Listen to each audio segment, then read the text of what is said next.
Good evening to all. I am Professor P. Mohan Reddy.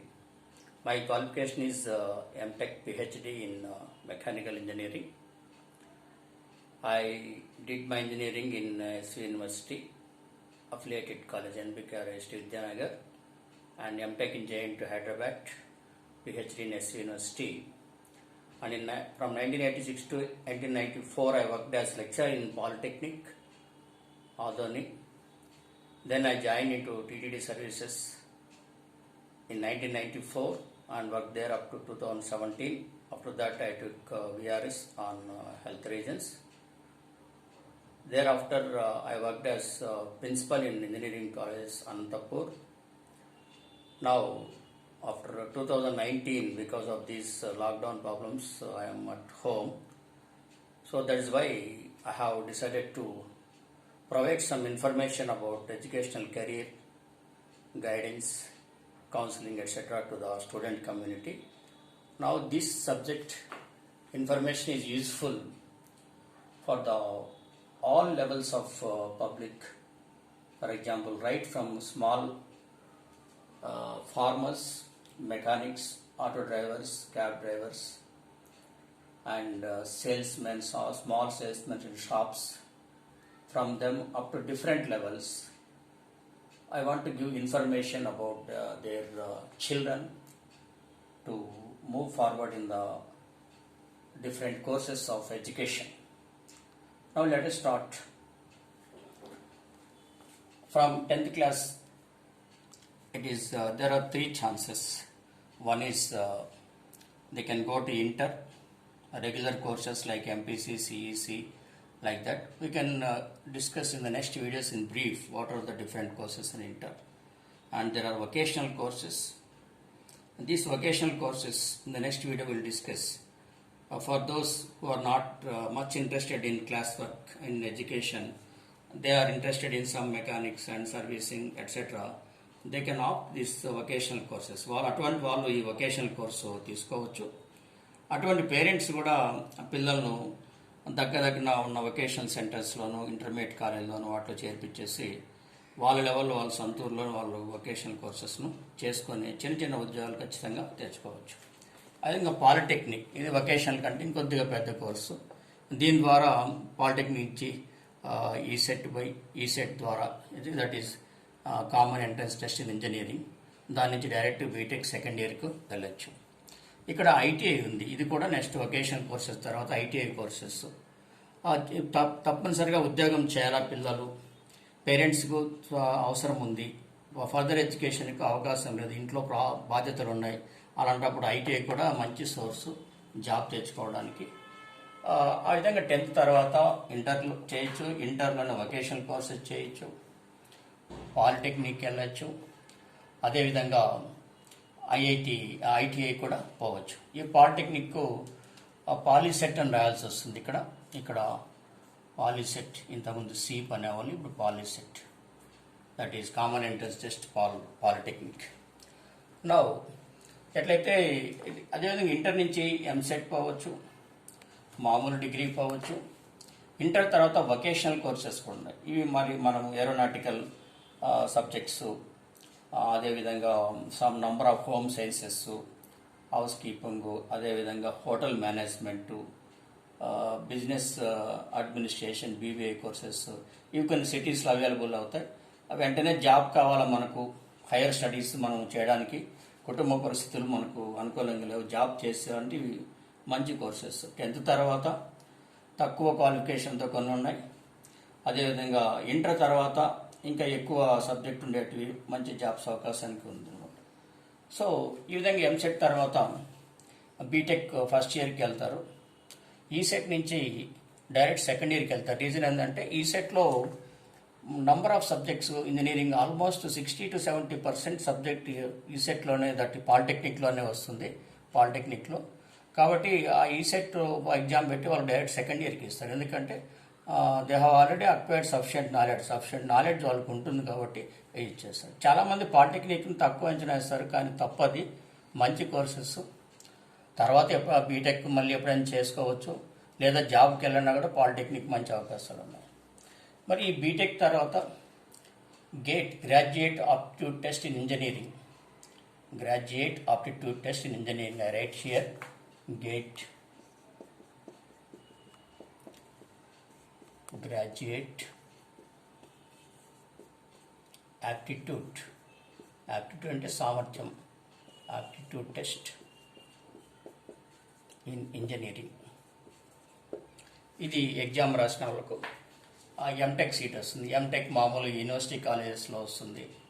అదేవిధంగా neat, national institute of టెక్నాలజీలో తెచ్చుకోవచ్చు. IITs, Indian institute of టెక్నాలజీస్లో కూడా తెచ్చుకోవచ్చు. ఖచ్చితంగా ఎన్ఐటీస్, ఐఐటీస్లో చేసిన వాళ్ళకు ఖచ్చితంగా క్యాంపస్ ఇంటర్వ్యూస్ ఉంటాయి. యూనివర్సిటీలో చేసిన వాళ్ళు కూడా కాంపిటేటివ్ ఎగ్జామ్స్కు కొన్ని క్యాంపస్ ఇంటర్వ్యూస్ కూడా ఉంటాయి. అదేవిధంగా ఈ డిగ్రీ తర్వాత మళ్ళీ పీజీ కోర్సెస్కు బీఎస్సీ తర్వాత ఎంఎస్సీ, బిఏ తర్వాత ఎంఏ, ఈ సబ్జెక్ట్స్ కూడా మళ్ళీ గ్రాడ్యువల్గా ఒక వీడియో తర్వాత ఇంకో దానికి పోదాం. మనం overall chart, educational career chart ఓవరాల్గా మనం తీసుకుంటున్నాం. ఈ డిగ్రీ తర్వాత PG course, post graduate courses, వీటిని అండర్ గ్రాడ్యుయేట్ కోర్సెస్ యూజీ అంటారు, వీటిని పీజీ అంటాం. Civil services, IAS, IPS, IAS అన్ని కూడా రాయొచ్చు.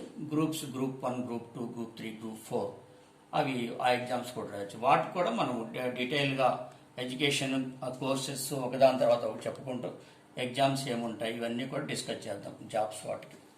ఈ ఎంటెక్ తర్వాత మళ్ళీ పిహెచ్డికి వెళ్ళొచ్చు. పీజీ తర్వాత కూడా పిహెచ్డికి, that is PhD means doctor of philosophy. ఒక పర్టికులర్ సబ్జెక్ట్లో రీసెర్చ్ చేసుకొని ఒక 3 నుంచి 5 ఏళ్ళు పడుతుంది. ఆ పిహెచ్డి చేసిన వాళ్ళు కంపెనీస్లో రీసెర్చ్, డిజైన్ అండ్ రీసెర్చ్లో జాబ్స్ ఉంటాయి. అదేవిధంగా వాళ్ళకు టీచింగ్ సైడ్ కూడా మంచి ప్రొఫెసర్స్, అసోసియేట్ ప్రొఫెసర్స్గా మంచి లైఫ్ ఉంటుంది.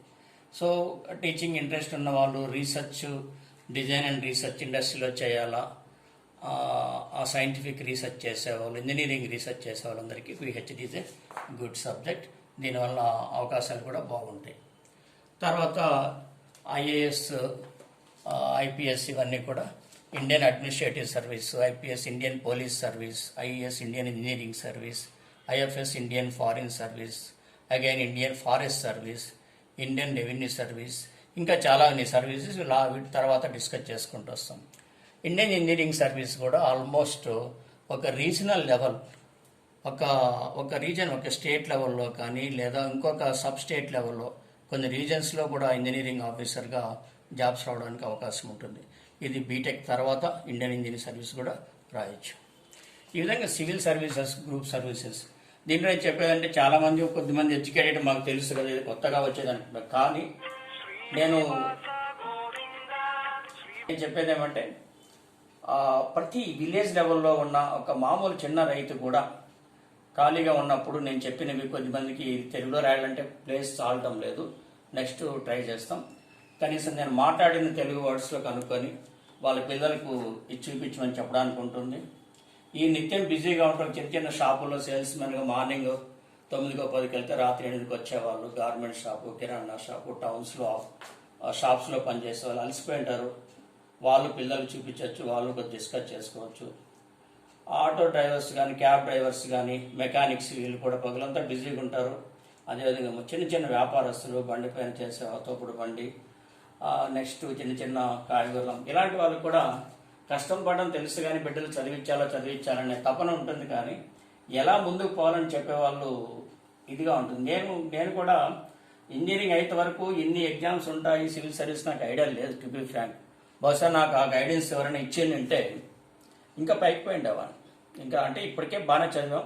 ఇంకా ఐఏఎస్, ఐపీఎస్ లాంటివి ఖచ్చితంగా చదివి ఉండేవాళ్ళు. ఎందుకంటే హై స్కూల్ స్టడీస్లో 3 కిలోమీటర్లు స్కూల్కి నడుచుకుంటూ ఒక కెరోసిన్ లాంతరికం చదువుకున్నా కూడా జనరల్ నాలెడ్జ్, సోషల్ స్టడీస్ ఇవన్నీ తెలుసుకున్నాం. అప్పటికే పేపర్లు చదివేవాళ్ళము, ఇంగ్లీష్ పేపర్లు కూడా చదివేవాళ్ళం. కాకపోతే సరైన గైడెన్స్ లేదు. అటు గైడెన్స్ అనే వాళ్ళు పెట్టుకోవాలి లైఫ్లో. వాళ్ళని రోల్ మోడల్స్ అంటారు. అలాంటి వాళ్ళు మనము గాడ్ ఫాదరు, గైడెన్స్ లెవెల్ ఉండాలి. అందుకని ముఖ్యంగా ఇది కింద లెవెల్ నుంచి స్టార్ట్ చేస్తాం మనం. ఎందుకంటే సర్వీసెస్ అనేటివి అందరికీ ఇవ్వాలా, బాటమ్ లెవెల్ నుంచి ఇవ్వాలా. ఒక ఇంట్లో వాళ్ళు ఆ పిల్లల వొకేషన్, వాడు బయటికి పోలేడు, వాళ్ళ నాన్నకు బాగాలేదు, బయటకు పోయి జాబ్ చేయలేడు, వాళ్ళ నాన్న అమ్మ మంచం పైన ఉన్నారు, సొంతూరులో జాబ్ చేసుకోవాలి, పక్క టౌన్లో జాబ్ చేసుకోవాలంటే vocational courses, ITI polytechnic best. ఐటీఐలో అయితే ఇంకా దగ్గరలో కూడా చేసుకోవచ్చు, సొంతంగా వర్క్షాప్ పెట్టుకోవచ్చు, పక్కన టౌన్లో పెట్టుకొని సాయంత్రానికి ఇంటికి చేర్చుకొని అమ్మానాలను చూసుకోవచ్చు. ఒక్కొక్కరి కుటుంబ పరిస్థితులు ఒక విధంగా ఉంటాయి కాబట్టి వాళ్ళ తగ్గట్టుగా ఉండాలని దాంతో ఇక్కడి నుంచి ఎక్స్ప్లెయిన్ చేస్తుంది. ఇది అన్నీ తెలిసిన వాళ్ళ గురించి దయచేసి నేను చెప్పడం లేదు, తెలియని వాళ్ళ గురించే ఇవన్నీ చెప్తున్నాము. అదేవిధంగా నా జస్ట్ ప్రతి దాంట్లో ఒక మోటివేషన్ అనేది చాలా ఇంపార్టెంట్. ఇప్పుడు ఒక వ్యక్తి స్టెప్ బై స్టెప్ అడుగు వేసుకుంటూ అడుగులో పైకి పోవాలి, ఒక గోల్ సాధించాలి అంటే దేర్ మస్ట్ బి ప్లానింగ్. ఈ ప్లానింగ్ని తెలుగులో మనం ప్రణాళిక,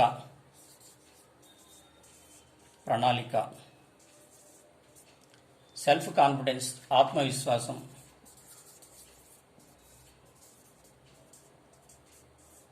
హార్డ్ వర్క్, కష్టపడి పనిచేయడం, కష్టపడటం, డెడికేషన్, అంకిత భావం,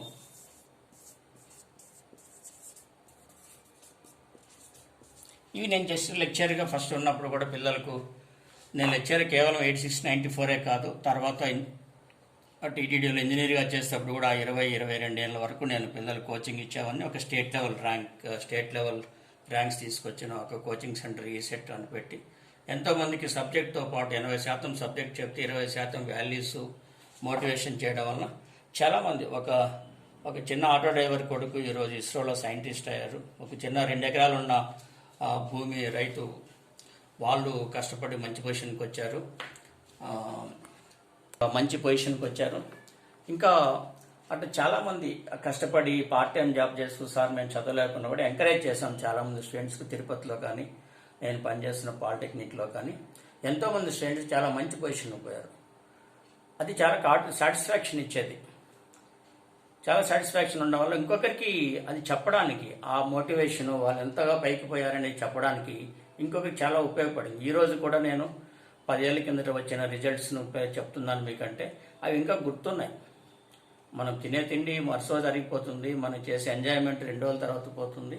మనం సాధించినవి లైఫ్లో మనం ఇంకొకరికి నేర్పించినవి చాలా రోజులు గుర్తుంటాయి. అట్లా ఎంతోమంది ఈరోజు వందల మంది స్టూడెంట్స్ మంచి పొజిషన్లో ఉన్నారు, ఫారిన్లో ఉన్నారు.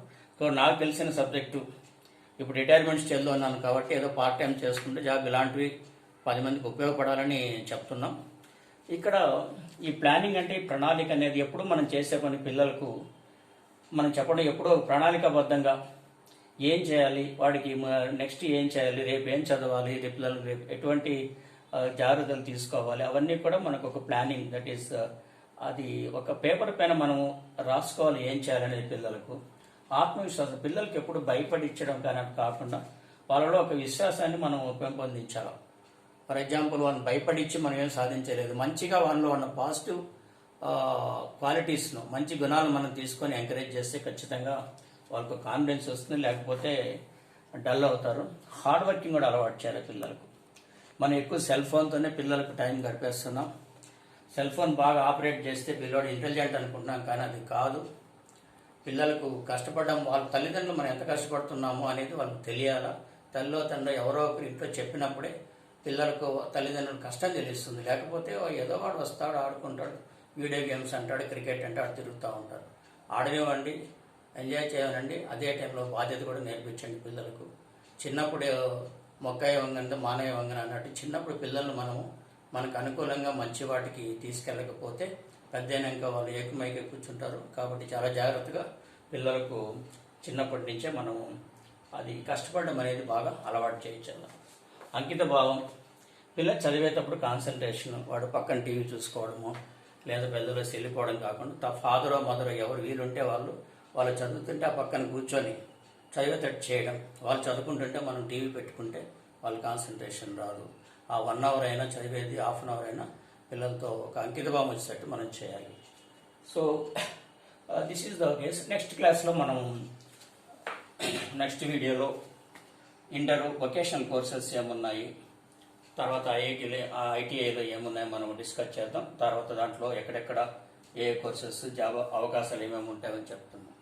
So this is the matter. ఈ నెక్స్ట్ క్లాస్లో ఇంకా కొన్ని చెప్తుంటాం.